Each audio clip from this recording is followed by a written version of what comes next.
এবার ঈদের দিন বাবা সাকিবকে খুঁজছে ছেলে জয়, মায়ের কাছে থাকতে চাচ্ছে না জয়, কি বলছে? প্রিয় ভিউয়ার্স, সম্পূর্ণ ভিডিওটি দেখে আপনার মতামতটি জানিয়ে দিন। ঈদ পালন করতে গতকালকেই বাবা সাকিব খানের কাছে ছুটে গিয়েছিল সাকিব খান অপু বিশ্বাসের ছেলে আব্রাহাম খান জয়, কিন্তু মাও যেহেতু কুরবানি দিচ্ছে তাই আবার সকাল সকাল মায়ের কাছে ফিরে আসে আব্রাহাম খান জয়। চিত্রনায়িকা অপু বিশ্বাস হিন্দু ধর্মের অনুসারী হলেও প্রতি বছর গরু কিংবা খাসি কুরবানি দেন। অপু বিশ্বাস মনে করেন তার ছেলে আব্রাহাম খান জয় যেহেতু মুসলিম তাই সন্তানের কল্যাণের জন্য এমনটা করা উচিত। গত বছরও গরু কিনেছিলেন অপু বিশ্বাস, এবারও তা দেখা গেল।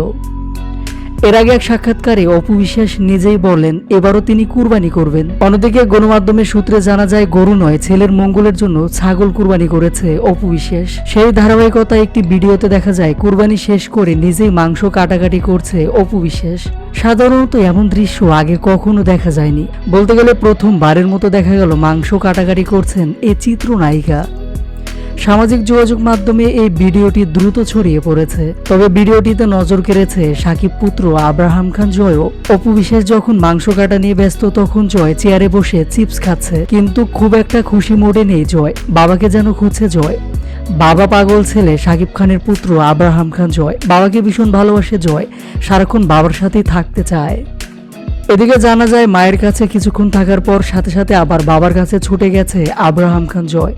ছেলেকে নিয়ে ঈদ পালন করেছেন ঢাকাই সিনেমার শীর্ষ নায়ক শাকিব খান। অন্যদিকে গত বছরের মতো এবছরেও বেশ কয়েকটি বড় বড় গরু কুরবানি দিয়েছে শাকিব খান।